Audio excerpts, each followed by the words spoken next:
ಹರೇ ಶ್ರೀನಿವಾಸ. ವರ್ಷ ಭವಿಷ್ಯ ಸಿಂಹ ರಾಶಿಯವರಿಗೆ ಹೇಗಿರುತ್ತೆ ಈ ವರ್ಷ ನೋಡೋಣ.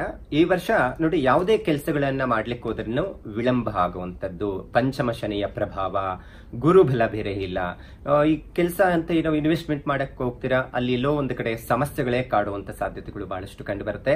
ಇನ್ನು ಅದ್ರ ಜೊತೆಗೆ ರಾಜಕೀಯದಲ್ಲಿ ಇರುವಂತವ್ರಿಗೆ ಹೆಚ್ಚಿನ ಮಟ್ಟಿಗೆ ಟೀಕೆಗಳು, ಸಮಸ್ಯೆಗಳು ಉಂಟಾಗುವಂತ ಸಾಧ್ಯತೆಗಳು ಬಹಳಷ್ಟು ಕಂಡು ಬರುತ್ತೆ. ಮತ್ತೆ ಅದ್ರ ಜೊತೆಗೆ ಸಿನಿಮಾ ಕ್ಷೇತ್ರದಲ್ಲಿ ಇರುವಂತವ್ರಿಗೂ ಸಹ ಕೆಲಸದಲ್ಲಿ ವಿಳಂಬ ಆಗುತ್ತೆ. ಮತ್ತೆ ಇನ್ವೆಸ್ಟ್ಮೆಂಟ್ ಏನಾದ್ರೂ ಸಿನಿಮಾಗೆ ಹಾಕ್ಬೇಕು ಅನ್ನೋಂಥವ್ರು ಸ್ವಲ್ಪ ಜಾಗೃತೆ ವಹಿಸೋದು ಸೂಕ್ತ. ಇನ್ವೆಸ್ಟ್ಮೆಂಟ್ ಮಾಡಿರುವಂತದ್ರಲ್ಲಿನೂ ಸಮಸ್ಯೆಗಳು ಉಂಟಾಗುವಂತ ಸಾಧ್ಯತೆಗಳು ಬಹಳಷ್ಟು ಕಂಡು ಬರುತ್ತೆ ಈ ವರ್ಷ.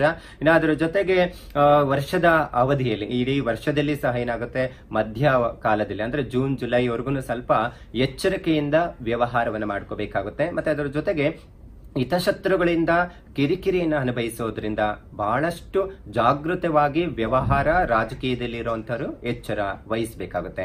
ಇನ್ನು ಅದರ ಜೊತೆಗೆ ಈ ಅಕ್ಟೋಬರ್ ನಂತರ ಏನಾಗುತ್ತೆ, ನವೆಂಬರ್ ಅಕ್ಟೋಬರ್ ನಂತರ ಹೊತ್ತಿಗೆ ಮದುವೆ ವಿಚಾರದಲ್ಲಿ ಕಾರ್ಯಗಳಲ್ಲಿ ಶುಭವನ್ನ ತಂದು ಕೊಡುವಂತದ್ದು ಇರುತ್ತೆ. ಮತ್ತೆ ಅದರ ನಂತರ ಏನ್ ಮಾಡ್ತೀರ ಅಂತ ಹೇಳಿದ್ರೆ, ಅಕ್ಟೋಬರ್ ನಂತರ ಏನಾದ್ರೂ ಇನ್ವೆಸ್ಟ್ಮೆಂಟ್ ಮಾಡುವಂತದ್ದು ಏನಾದ್ರೂ ಇದ್ರೂ ಮಾಡಬಹುದು.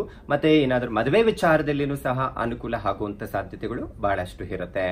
ಈ ವರ್ಷ ಗುರು ಬಲ ಒಂದು ಇಲ್ಲ. ಮತ್ತೆ ಅದರ ಜೊತೆಗೆ ಪಂಚಮ ಶನಿಯ ಪ್ರಭಾವದಿಂದ ಸಮಸ್ಯೆಗಳನ್ನು ಅನುಭವಿಸುವಂತದ್ದು ಹೆಚ್ಚಿನ ಮಟ್ಟಿಗೆ ಇರುತ್ತೆ. ಆದಷ್ಟು ಸಹ ಈ ಕೋರ್ಟು ಕಚೇರಿ ಸಮಸ್ಯೆಗಳು ಏನಾದ್ರೂ ಕಾಡ್ತಾ ಇದ್ರೆ ಸ್ವಲ್ಪ ಜಾಗೃತವಾಗಿ ಇರಬೇಕಾಗುತ್ತೆ. ಪರಿಹಾರ ಅಂತ ನಾವು ನೋಡ್ಲಿಕ್ಕೆ ಹೋದ್ರೆ ಸಾಧ್ಯವಾದಷ್ಟು ಹನುಮಂತನ ಆರಾಧನೆ ಮಾಡ್ಕೊಳ್ಳುವಂತದ್ದಾಗ್ಲಿ, ಗುರು ಆರಾಧನೆ, ಗುರು ರಾಘವೇಂದ್ರ ಅಥವಾ ದತ್ತಾತ್ರೇಯ ದೇವಸ್ಥಾನಕ್ಕೆ ಗುರುವಾರ ಹೋಗಿ ಭೇಟಿ ನೀಡೋದು ಬಹಳ ಸೂಕ್ತ.